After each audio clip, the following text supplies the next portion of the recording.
Damn. Okay, we are live. We are live, ladies and gentlemen.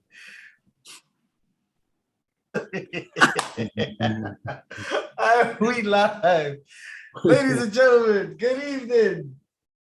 Good evening, ladies and gentlemen. Welcome to episode 10 of Surviving the Knicks. Yeah. This is Just.Hek. We got Wallstreet Hec in the building. What's going on, Wall Street? What's up? All right. Then we got Coach B in the building. What's going on, Wall Street? Yes. No load management, Coach B. No load management. Oh, nah. Listen, when the coaching clinic is it's happening, I can't make it. You say that's coaching clinic, I had to be there. You gotta listen, man. You gotta wear a mask around them kids. They got germs. Then they want to be like this. Yeah. Fist bump. And then finally, last but not least, entering the room on cue. We got. I'm back. Ed Dollars on cue. What's going on? On cue, always on cue, just like the Knicks. Winning in double overtime. Double overtime. That's right. There we go. Opening game. It was a classic.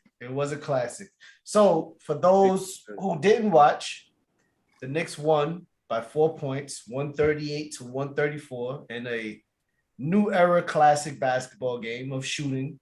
The high Jaylen Brown for the Boston Celtics had 46 points. On the other side, Julius Randle, definitely went Super Saiyan 4, had 35. Looked really good. In my opinion. I mean, he was the best power forward, at least on the floor. I mean, he looked really good. Ed, we're gonna start with you, my brother. Yeah. What were your thoughts about tonight's game? First off, I just want to give kudos to the Knicks. They went into double overtime. The Celtics is a bad team, meaning a great team. They got two great players with Jason Tatum and Brown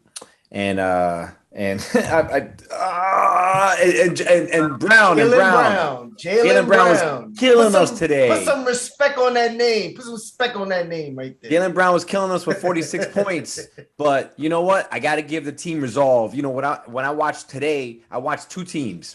The first half, we saw a Julius Randle-led attack where no one could actually, make points. And it was just Julius Randle kind of pacing us with 20-plus points in the first half. RJ was playing good defense, but Jaylen Brown was cooking them, literally cooking them. And it took a little bit of time before the starters really kind of meshed. And then and then we went into the second half, and that's when things got, interesting. And kudos to Tibbs. I don't always give him kudos, but he played the small ball lineup where Obi was playing the 4 and Julius was playing the 5, and that really led. Before that point, the Celtics was took control of the game. Once he switched to small ball, that's when we started really pushing the clock. Obi played fantastic. He's running up the court, flying up the court, going up for layups, getting fast break transition points. And then RJ played fantastic as well, because RJ, in the first half, he was actually invisible other than his defense. Second half, he was being more aggressive. It came down to the wire. We were up by 4. Walker was trying to give it away at the end. Yeah, Walker had a good dose of highs and lows. Obviously, he's been the best point guard in the last 15 years starting for the Knicks. He's way better than the last point guard, and he paced us. But in critical moments, he was making critical mistakes and and was trying to throw away the game the last couple minutes. But you know what? It went into double overtime. The first overtime, there was just a barrage of threes in both teams. The Celtics and the Knicks couldn't not make a three. And then we went into double overtime where no one could make a shot. It really came down to Julius and Derrick Rose handing out the win for us. So it was a great victory. I'm glad that we switched it up. I saw two teams for the Knicks. I saw a fast, small ball lineup going up and down the court really fast. And then I saw a controlled powerhouse team led by Julius Randle. Great victory by the Knicks. Okay, awesome. Wall Street, give us your take, brother. Oh man, so one of the things that right off the bat that I want to touch on is that we're gonna see RJ Barrett versus Jason Tatum for the next coming years, and that is gonna be a great matchup to watch. It was a great matchup tonight. RJ won tonight. But RJ took L's to Jason Tatum in the past. I remember that game winner that he shot over, and and I just want to touch up on RJ again. Like, I guess his development is going to be huge for us. But I thought that he was great as a role player tonight, stepping up and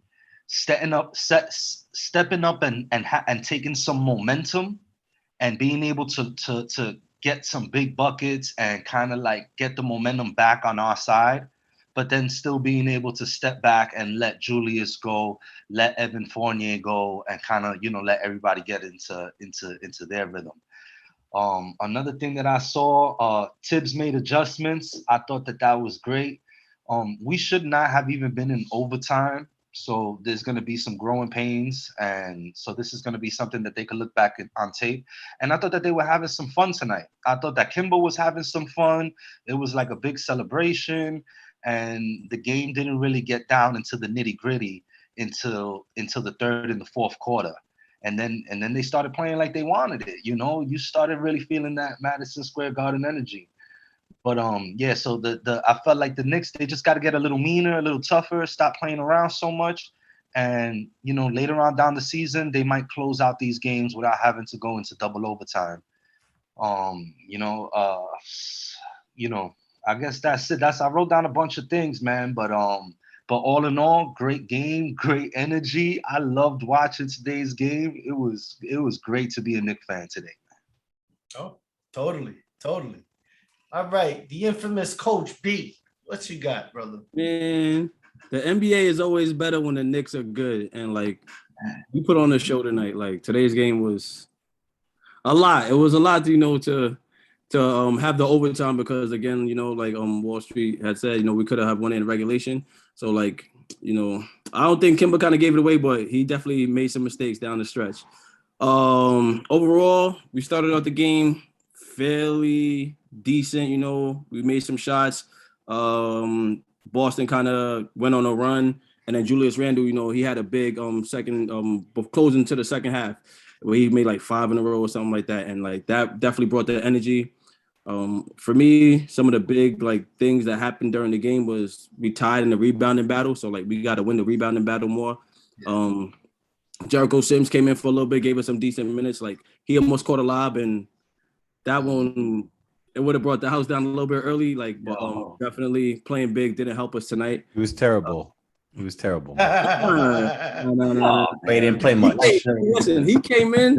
He set a great screen that should have led to a finish, but like I don't know, foul, went out of bounds, whatever.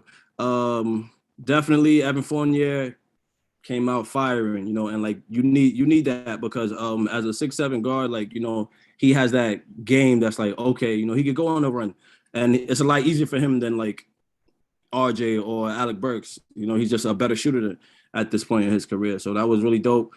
Definitely shooting off the dribble. Like in the first half, we didn't have that many assists. We finished the game with 27, which I thought was good.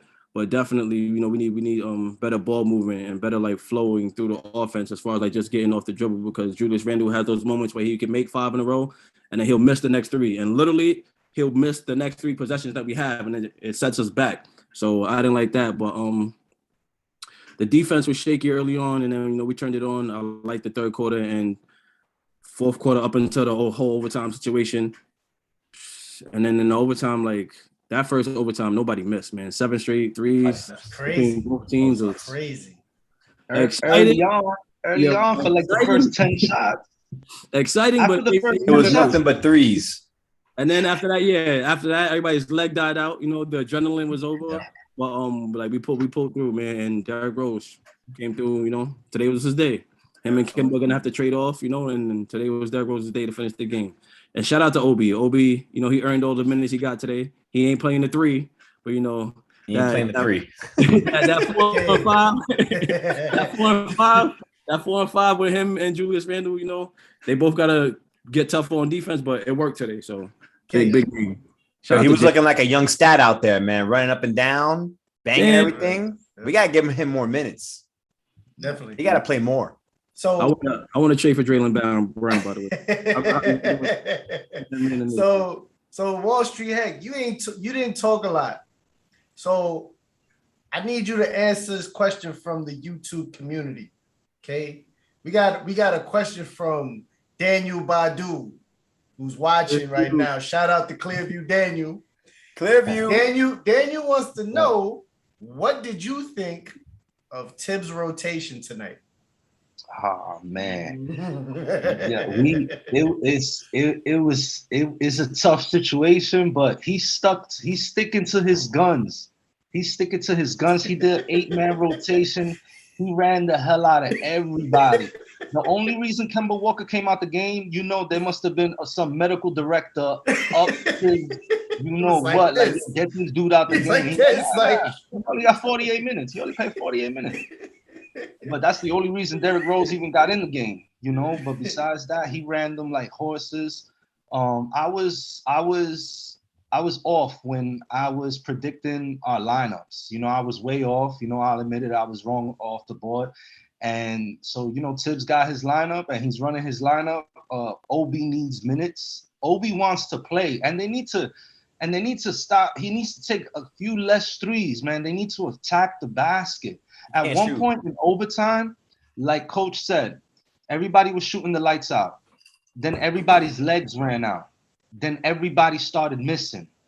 The first person to get a layup was RJ. You got a guy like Obi on. You gotta be able to coach that. You gotta say, all right, listen, they closed the faucet on this. We gotta start attacking the basket again.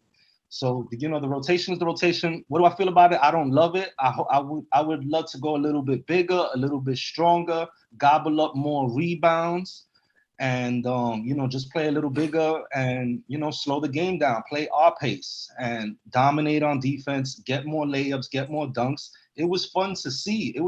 But when the legs ran out, it just looked bad. It was bad basketball for a while. After all that great basketball, it was air balls and block shots and dumb stuff happening when you could have had guys attacking the rim and chipping away at your lead or their lead, whatever.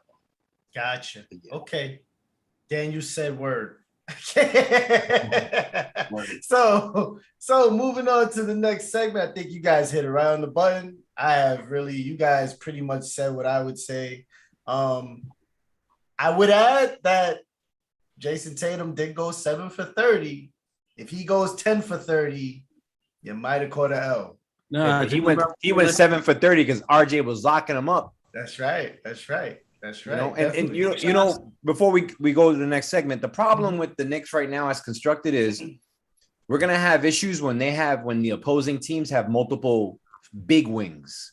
We don't have a lot of big wing defenders. Alex Burks is a good defender. He's 6'5", 6'4", 6'5", he's not the biggest guy. Grimes is 6'4", RJ's 6'6".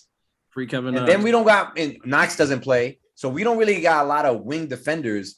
And Jaylen Brown and Tatum, we won today because Tatum didn't go off.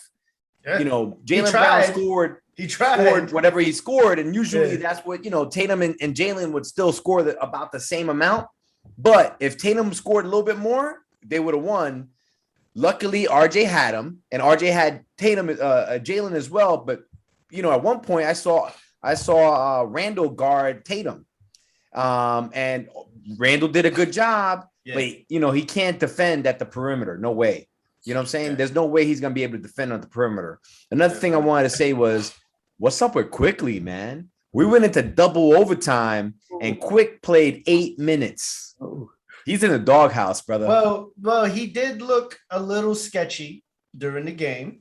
I mean, you gotta allow for a player to redeem themselves, but Tibbs really isn't a forgiving coach. And he's gonna go with whoever's got the engine going. Yeah, Fournier's going off. Yeah. Birch did a couple catch and shoot shots, But he's old school. He's old school. Whoever's going is going, and he's gonna roll with them. And it was like, double overtime. He played 8 minutes. That's still like that's not 8 minutes even for Quick is low for a regular game. Well, Quick is usually like a 14, 15 points per minute guy. You did say last week Tibbs is not the guy to develop you. So I mean, it is what it is. I just want to say, if Tatum's going off, man, that means Robert Williams doesn't hit those 3 threes in the corner. Marcus Smart probably make that three to win the game, So I don't know, give and take. Okay, you want to give an alternate reality? I hear you. Point taken. I'm not taking anything from the Knicks. They got the W tonight. Definitely did. Predictions. Just-Hek is just mad because they didn't give Ayton a contract. The Suns didn't give Ayton a contract, so he's all upset. No. I'm not upset about that. That's very smart.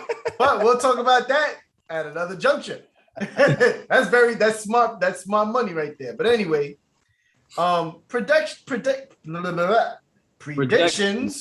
for the upcoming next 3 games, which are against Philly and Orlando twice.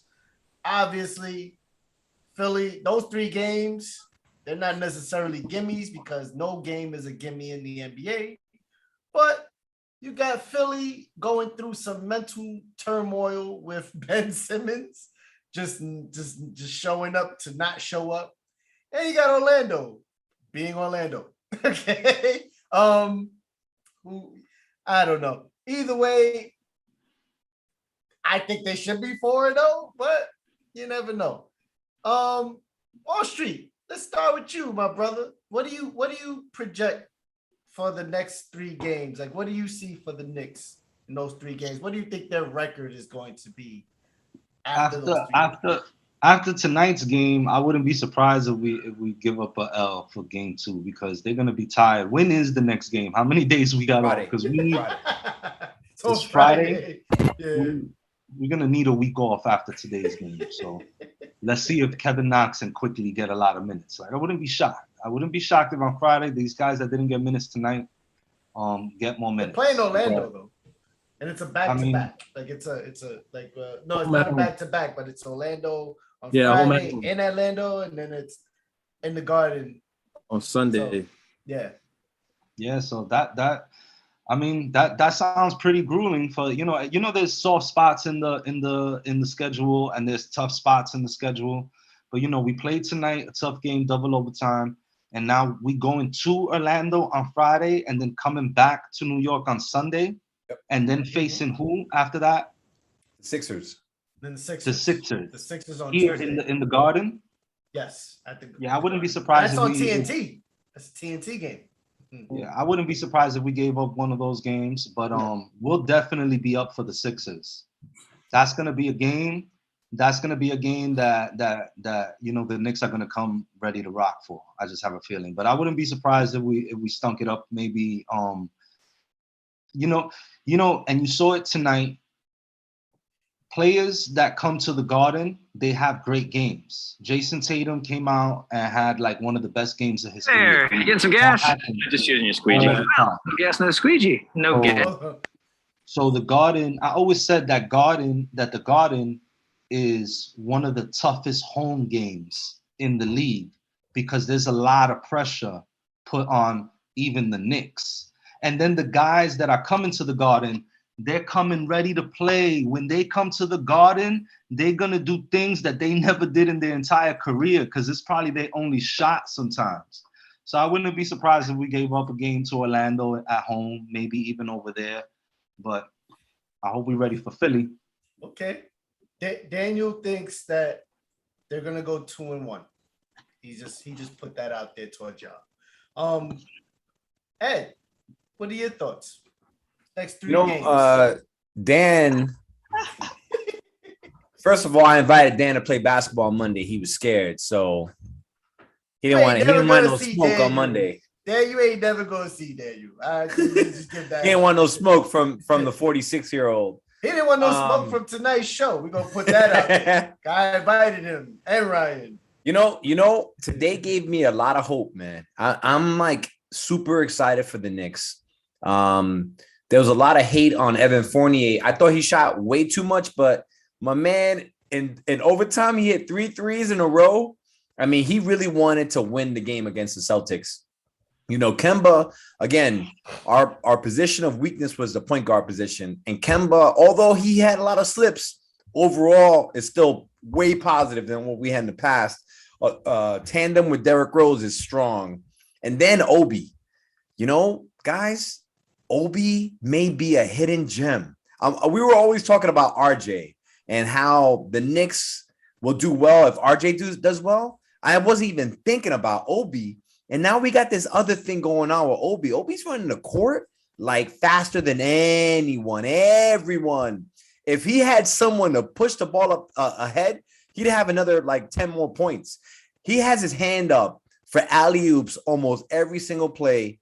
I'm very, very excited for the team. Because of today's game and the fact that we beat a tough Celtics game, I can see us going 3-0. You know, the Sixers are going through something. The Sixers are a very good team. And although they don't have Ben Simmons, they're still a really good team. But they're not like without Ben Simmons, they're not contender good. You know what I'm saying? Tyrese Maxey's a good player. I really like him. And Tobias Harris, he's mellow light. You know what I'm saying? I always thought he was like a Carmelo facsimile. Embiid is still an MVP candidate.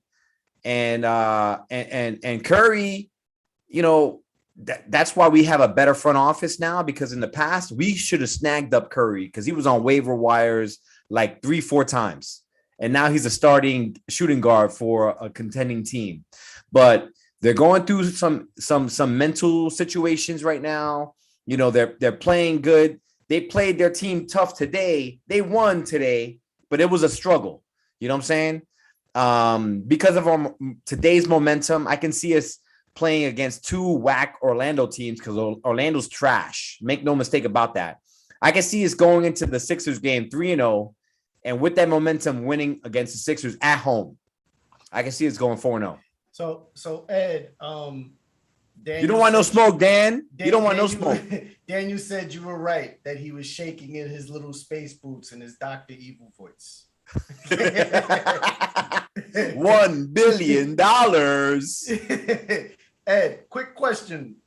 Canal, he wants to know. Well, he says Walker is not a closer. Rose is the closer. Do you agree, Ed? I agree. Rose is the closer. You know, I'm actually kind of shocked that Tibbs didn't go with Rose in the closing minutes. I always thought that the closing group would include Rose and Burks, and he didn't go with Burks either. Tibbs is shocking me today, man. I'm really surprised about that.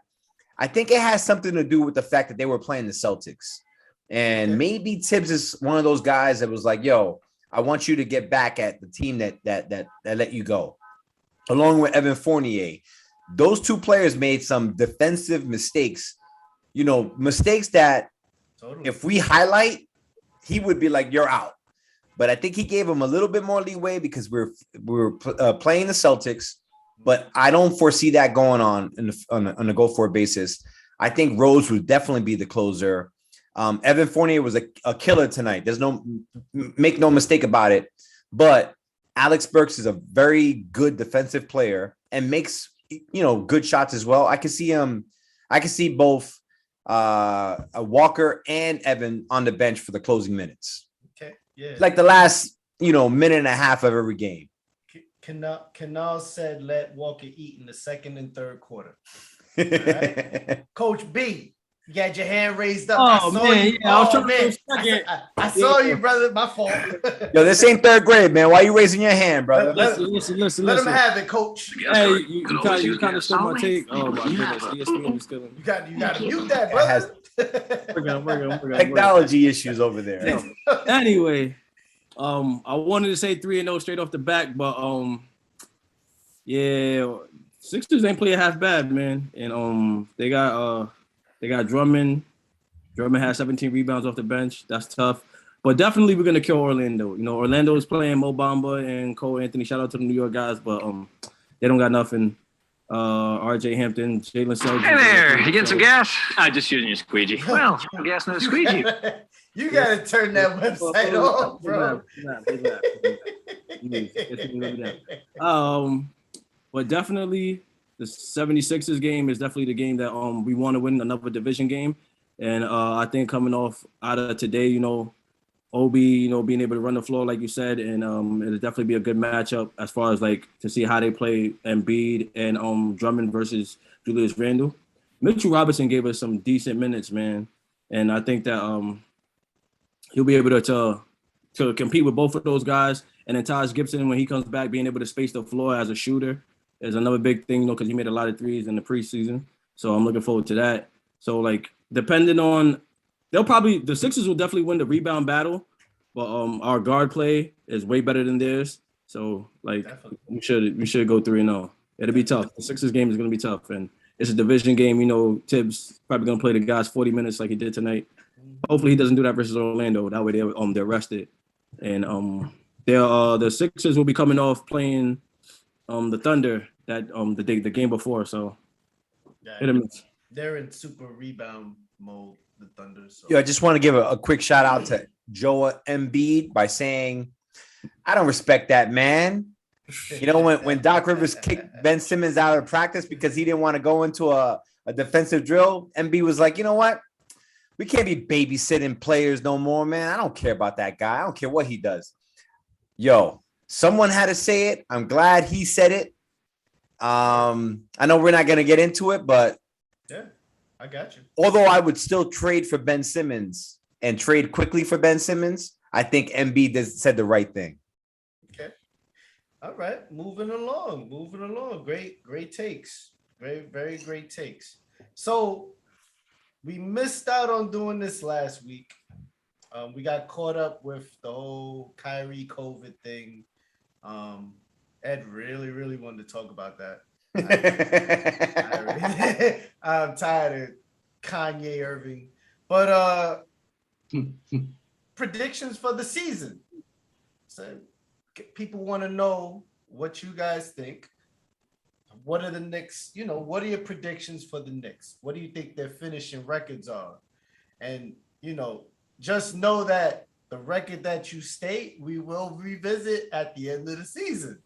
Because I keep everything. I keep everything. And listen, it's a prediction, okay? Even the greats don't get them right. It's not whether you're right or wrong, but you know, Knicks fans, they're curious to know what you guys think is going to be the finishing record or whatever predictions that you guys have, even if you don't want to touch the record. So, Coach, we're going to start off with you. What do you think? What are some predictions that you have for the Knicks this year? Barring trade, okay. I'm going to say 50-32. I think that being able to shoot off the dribble is a dangerous thing. You know, like it's the most difficult shot in basketball, and like we got guys that can do it, but also we got guys that try to do it too much. It makes it super shot happy. But definitely, Mitch.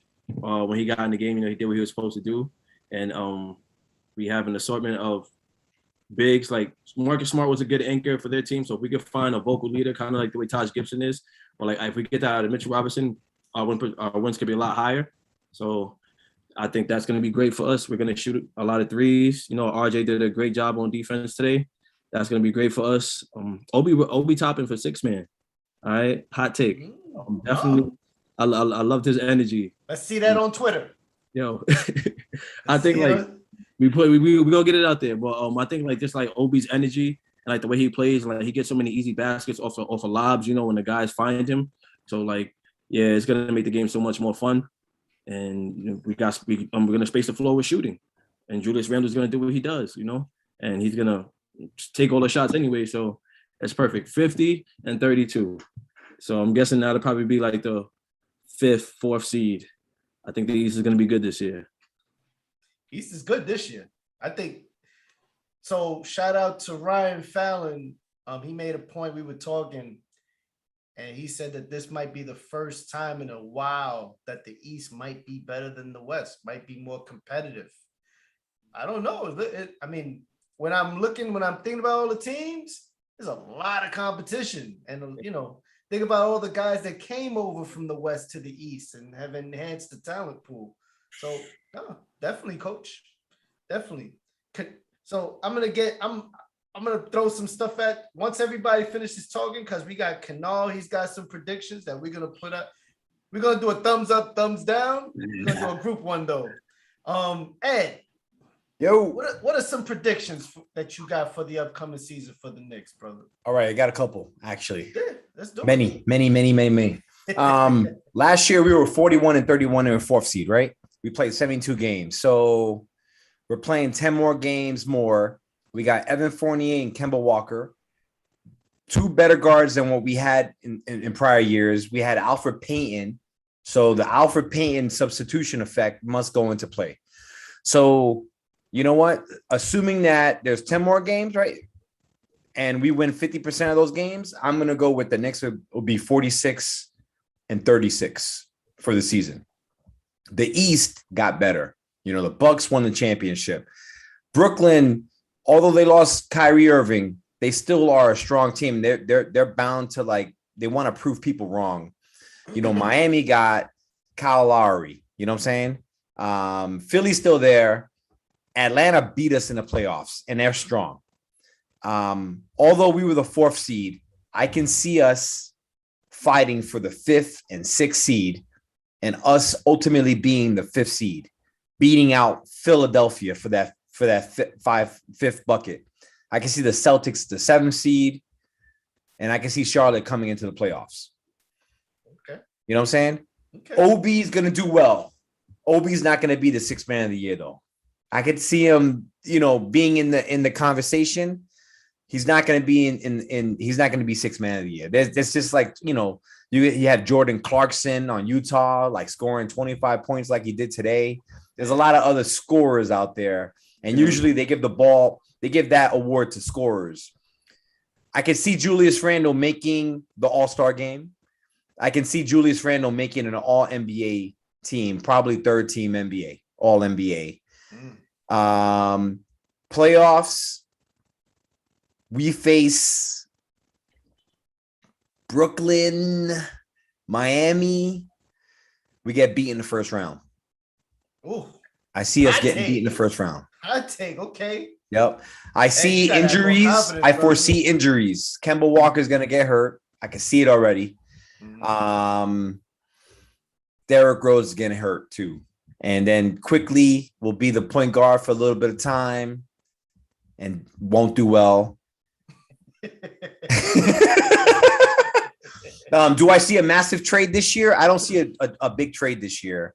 Okay. But no, based on today's play and Obi's potential on a go-forward basis, if there's a trade, Obi's gone. They're going to want Obi, most certainly. And that's what I see. I see us being 46-36, 5th seed in the East, 1st round knockout, Julius All-Star, Julius 3rd team All-NBA. And I see RJ doing well. I don't see RJ breaking a 20-point barrier. I see him 18, 19 points a game, just like today. Tibbs is a terrible coach. We all know that. And Tibbs needs to create offensive schemes and plays for RJ. He won't do it. And RJ has to find his rhythm within all these guys. Evan Fournier shot 25 times. No reason for him shooting 25 times. RJ needs to find that balance. And RJ is a very giving person.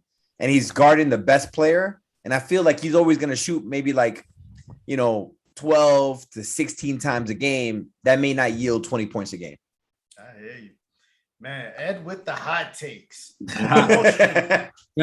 Wallstreet, that's a tough act to follow, bro. Go ahead. Okay, go ahead, Wallstreet. Yo, burn me up, Wall. Nah, I think you did. I think you hit it all on the head, but I can't say right now that we getting bumped in the 1st round. It's really early to tell, man. And then barring injury, we did make some improvements. We did not see Nerlens Noel today, I think Jericho Sims might be able to contribute a little bit. Obi is growing, at an exponential rate.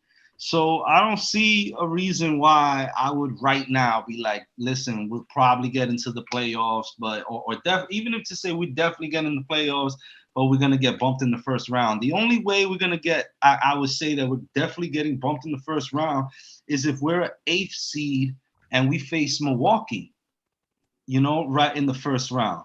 But I see us, ending up in a 4th seed and ending up with the Charlotte or with a Miami or maybe even Chicago. Chicago's gonna be good, but it's their first year together too. So they might stumble a little bit throughout the season. It's not all set in stone for Chicago. They're just gonna be a really fun team to watch, but we still gotta watch them develop. I'm not worried about the Nets. If all the headaches continue in Brooklyn the way they're happening now, then I would probably invite the Nets in the first round. I think that the Nets were heading in a great direction, and then they kind of started blowing stuff up. And I don't know if I like what they're doing in Brooklyn. We need that for Twitter too.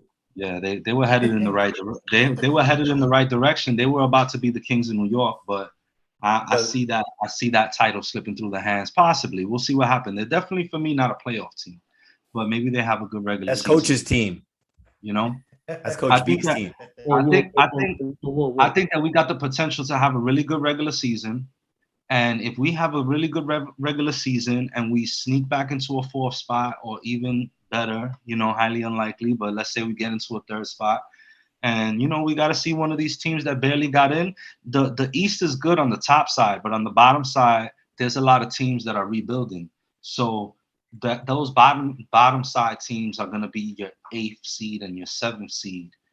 So if we could see one of those teams, I think that we made improvements. So we might be able to get out the first round this year. Real quick. Real quick. Kevin Durant's like the 2nd, 3rd best player in the league, man. They're not best player. The first best? He's the first best. Second best player. Giannis the first player. And LeBron's still in the league, so they get all battle for number 1. James Harden's still 30 points per game, regardless of who he's playing with. Like, he could play the 1 and the 2, so they could put anyone next to James Harden and have success. All right, I hate to say it, but Brooklyn is probably our only competition as far as having the number 1 seed until the Sixers figure out what they want to do with Ben Simmons over there. So like, there's no slacking on that end. And the trades, like, no trade could happen because like, what is really gonna make us better, without having to give a piece that we want to keep. So like, definitely, if we are going to trade, Nerlens Noel and Alec Burks are going to be the first to go. And, if there is injuries, I think I'd rather have Alec Burks play the point guard if both those guys get injured instead of having Quickly out there, because Quickly just can't do it. And Noel is getting, $10 million or so per year. He has a team-friendly contract, so everybody's going to want Nerlens Noel, especially what he's capable of. And we could afford to lose Alec Burks and Nerlens Noel because we have Quentin Grimes, Miles McBride, and Jericho Sims. Jericho Sims has some great screens, man. He's a solid body, and he could jump out the gym. So he's trying to give these out too, because he almost caught somebody today. That Fournier alley, man. Yep. If he didn't get bumped, that was telling you. Crazy. So real quick, I think you guys need to have a lot more confidence in your team. I'm picking the Knicks to go 55-27. I think they can fight for the 3rd seed. I think there's a lot going on. There's a power shift that you guys are not seeing, but I might be wrong. But I'm going to step out. I'm going to say they're going to go 55-27.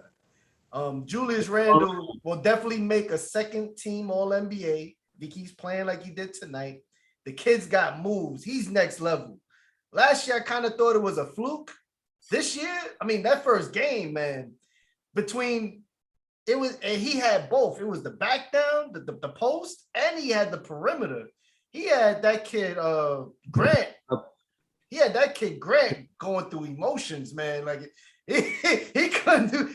He was too strong for him, and then he took him on the perimeter and shook him. And I was like, "Yo, wait a minute, that's illegal.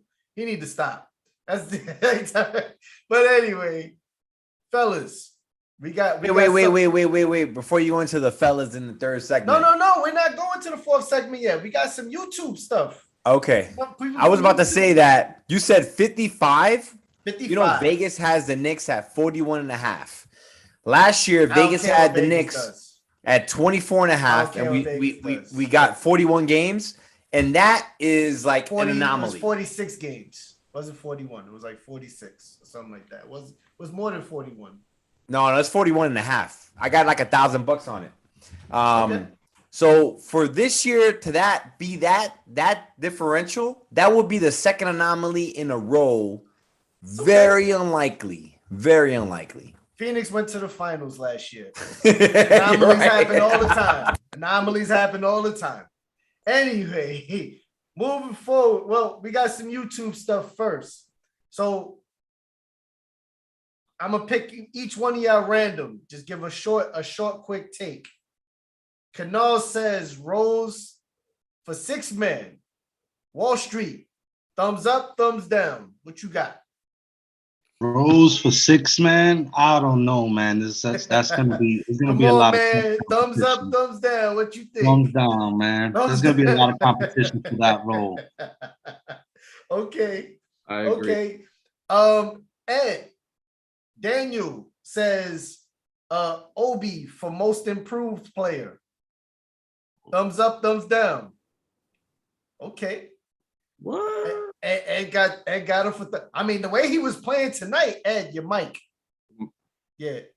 Thumbs up. Today's OB is not yesterday's OB. He was the fastest guy on the court, running up and down. And one thing I wanted to say was the problem with Noel is the more we have Noel, the less we have small ball with Julius and Obi. And the less we have small ball, the less minutes Obi plays. I don't know. I think we need to trade Noel, man. I think because of this small ball lineup, we'll see how it goes for the next 5 to 10 games.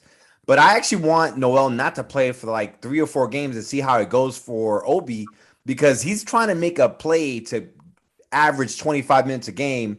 The only way for him to get 25 minutes a game is, 1, you reduce Julius's minutes. They don't want to do that. No, 2, the backup center is Julius, and then you have Noel, Obi as the 4. You can't reduce Julius's minutes. He's your best player. I know, and he's going to average 35 minutes a game. That gives you 15 minutes at the backup spot. But I need another 10 more minutes, so that has to be at the center position. And I'm sorry, I know I've hated on Mitchell Robinson, but when he gets in shape, like really in shape, he's going to be a problem because he's saw the strong. blocks. The block this monster was killing those guys. The putback dunk he got, man, in the third. Like, oh my god! What about the block he had on Tatum? Like he volleyballed it. Yeah, he definitely did. So you may have to give that man some money. So Daniel again, coach, that the Knicks are a solid wild card. Do you agree? Thumbs up, thumbs down. Do you think they're a play-in team, or do you think they're an actual seeded team?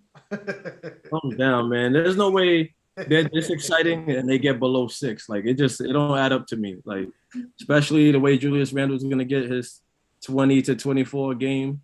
They're not getting below 6. Like I don't think so. Hornets, young. The Pacers not headed in the right direction. They got somebody that I like on their team, but that's for another day. The Bulls are work in progress, even though they're gonna be running the floor up and down. There's no way the Knicks get below 6. Yeah, I don't see it either. So moving to the final segment. Thank y'all, fellas. We hope you guys on YouTube. Hope we got you guys. We appreciate y'all watching. We definitely got some people watching tonight. The last segment. So in honor of the NBA's top 75, first of all, thank God they didn't have it in order, because oh my God, it would be mayhem. And thank God they put Michael Jordan in that second, because forget it. Like, it would be, oh, he's the best. Like and whatever. It is what it is. You know what I'm saying? But in honor of the NBA's top 75, I don't want 75 Knicks players from you guys, but I'm curious to find out who are your top 3 Knicks of all time? Okay. And let's start with you, Wall Street. Who are your top 3 Knicks of all time? I got Bernard, Patrick, man, and the third for me. That's a solid 2. Oh man, the third for me. Too. That's tough. The third for me. I guess I gotta give it. Man, the third is tough. The third is super duper tough, man. But you know, I guess for excitement factor, I don't know, man. I can't. Come on, jump out there, man. I can't split up Latrell, Allen, or Carmelo in this conversation. Give us one of them. Come on, man. Just jump out there, man. Don't worry about it. I'll give you, for the sake of the team, if I'm gonna have Bernard out there, I don't need Melo out there. So I'm gonna give it to Latrell so that people could get dunked on. Okay, that's your top 3 of all time. Okay. Yeah. Okay. You kind of forgot about Walt, but we okay. We good. That's your top 3. Man. That's good, man. Bernard got the scoring time. Well, we not doing a starting 5. We just your top 3 of all time. Your favorite 3. Ed Dollars. Yo, who's your top 3. All right, I'm the oldest guy on this podcast. The problem is that when I was a teenager and got into like basketball, Bernard, I didn't know Bernard. I didn't know Clyde. I didn't know those guys. I didn't know any of those guys. So they can't be my favorite players. You know what I'm saying? Because I didn't watch them. But who is my favorite player? You know, I'm going to go with my man. Number 33, baby. Pat Ewing, bro. Number 1 draft pick, 1985. 85, is that right? 84? Did I say that right? Anyway, you know, Pat Ewing was 84. An amazing player. No, he brought 85. Like prominence 85. Back to the Knicks. He was a defensive steward for Georgetown. No one thought that he had an offensive game, and he became the best jump shooting center, maybe in NBA history. You know what I'm saying? Like if he could still play in today's game, I think. And he was a dominant player. It's too bad he never won a championship, but the years that he played, you know, we were like really dominant. My next player. You know what? This is going to be a little bit, may not be everyone else's best player, but this guy, to me, you know, he was my favorite Knick at the time. I'm going to go with John Starks, man. John Starks was bagging groceries. John Starks was bagging groceries in like Stop and Shop, and then the Knicks called him up. And he was the best off the bench player. He became like a shooting guard. He only went to the All-Star game like maybe once, twice. But my man made it. He was ahead of his time.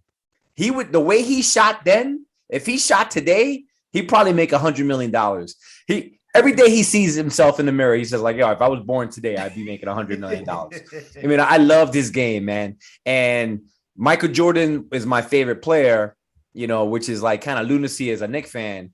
But my favorite poster was the dunk. When John Starks had the dunk over MJ, Grant, and Pippen, I had that poster on my wall in my dorm room in college at Fordham. You know, I love John Starks. I love his energy. I love everything about him, and the fact that he teamed up with Ewing for some good old times. That's great. The third one, very tough. You know, Wall Street said, you know, Sprewell, yo. The problem with Sprewell, he wasn't a Knick a lot, but he was dynamic. You know, he was the guard version of Obi. You know how Obi's racing up and down the court? That was Latrell Sprewell, just like breaking rims with ferocity. Like, you know, he was trying to destroy the rim. And then you got LJ and Larry Johnson. When he was with Charlotte Grandmama, he was one of my favorite players, like in the NBA.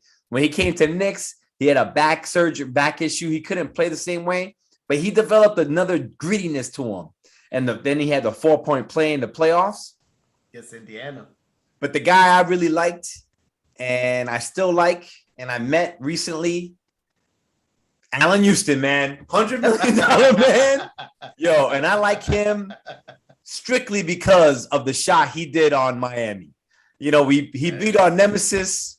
My man was yo, he was worth $100 million. People hate on him, but I'm like, yo, he was worth $100 million. You know, he's a 20-point per game scorer. Again, he was another guy that if he was born in this era, he would be a top 25 player. But back then, they didn't really value the 3-point shot. He was a smooth, silky guard. He could dribble. He had a jump shot. He was big. Those are my three. You know, no offense to Clyde. I think Clyde is amazing. I just never saw him in the game. I always heard about him. No offense to Bernard. I never saw him. I was too young. Wilt, the other guys, they were just beyond my ages. But Ewing, Starks, Houston, and I'm gonna give a special shout out to Anthony Mason. I love Anthony Mason. He wasn't my fave because the other guys were my fave, but I love Anthony Mason. I went to a club. I went to like this club in the 90s called Bentley's. It was an African American club. Yeah. Anthony Mason will go to that club with his Knicks jersey on that said Mace on it. The biggest dude in the club. I love that guy. Right. Those are my guys. So Canal said John shot us out of a chip. Kind of did. Yeah, but Canal, what you don't know is, and I don't think you're a Knicks fan, he also shot us into the opportunity to win the chip. Oh, shots fired. You know what I'm saying? So game 6, he shot us into the chip. Game 7, he shot us out of it. Yeah. That's really the coach's fault. He should have passed the ball to Doc Rivers a little bit more. And he also said that it's ironically Mason and Oakley are the ones who injured Johnson.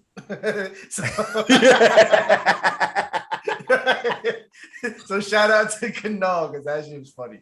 The last but not least, Coach B. Oh man, remember, yesterday's price is not today's price. Listen, I'm a 90s baby man, so I got to see Pat and John Starks just a little bit. I was still a little young. Allen Houston and Spreewell and Marcus Camby and them and Charlie Ward, that was more my time. So like really from there, like after that, only other all-star we really had in between between Melo and Houston was David Lee. So David Lee's an honorable mention, but he don't make the list. Marbury is also an honorable mention, but he does not make the list. I'm gonna give it to Pat Ewing and John Starks. They could share that hole because again, when I was first introduced to basketball, it was rocking at that time. Okay. Spreewell and Houston's cool, but then Melo came. We finally got something good. I'm thankful for the years that we had with Melo, even though it wasn't great. And my last spot. I'm trying to stay current. Man. Jeremy Lin. Hell no. He had a hell of a run though, man. It was it was buckets against Kobe. It was just that run. Come on, Coach. You had enough time to. I'm gonna get my last spot to Spreewell. Even though Houston and Spreewell could have shared it, I feel like Spreewell definitely brought that different kind of energy, that different dynamic. Okay. And maybe RJ stick around long enough to take that spot. Okay. Yo, I got a question for you guys all. Why didn't you guys pick Melo? What? Why didn't you guys pick Melo? I didn't pick Melo. Why didn't you guys pick Melo? Because he took 75 shots to drop 30 points, and that's all he cared about was dropping 30 points. I would have Melo as my honorable mention.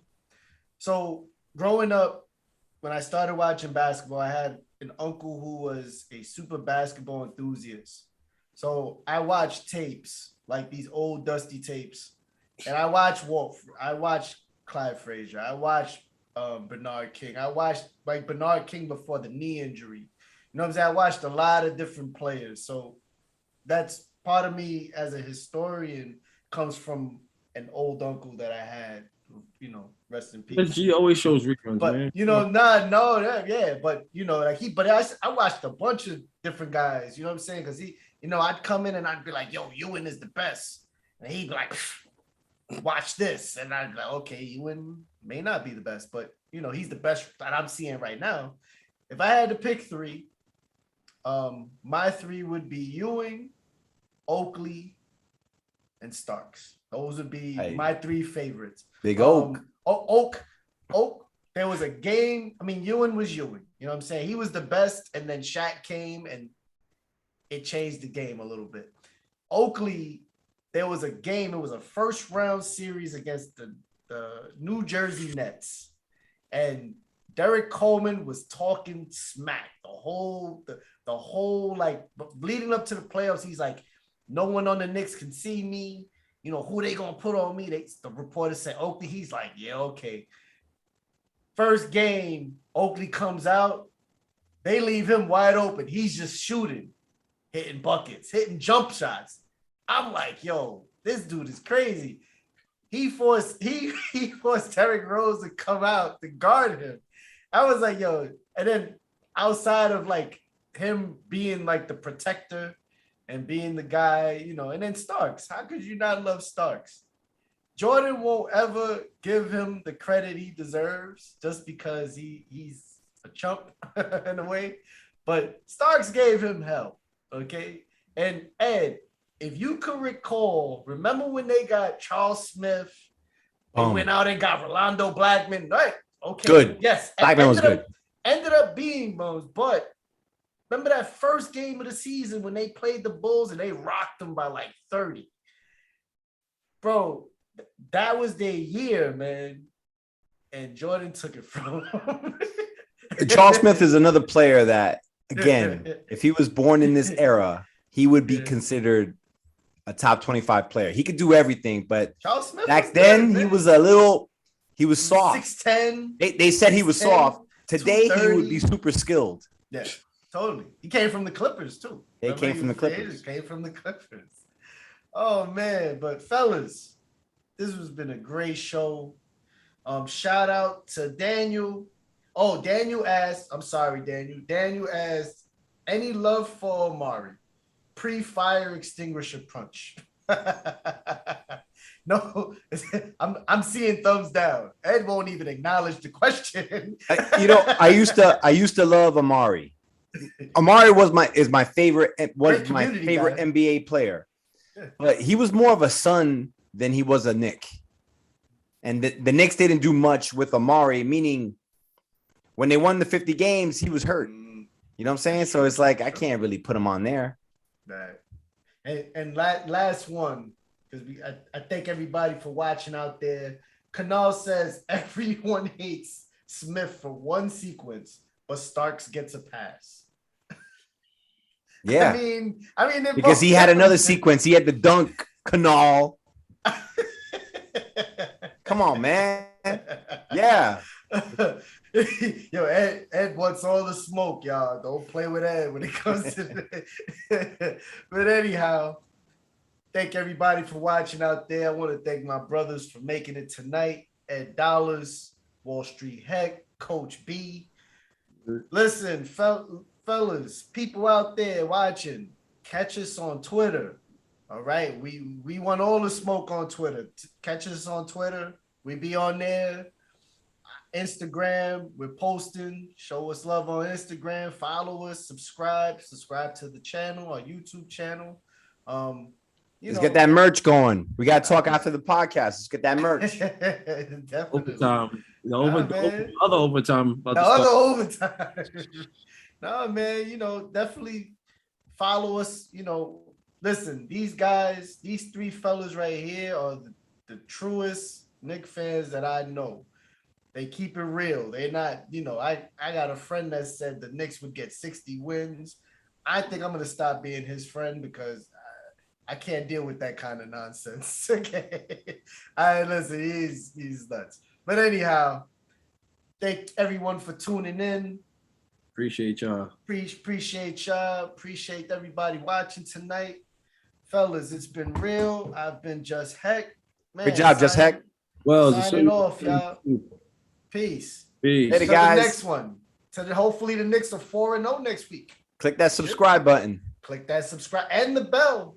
And the bell too. Let you know when we're going live. Holla at us. Peace.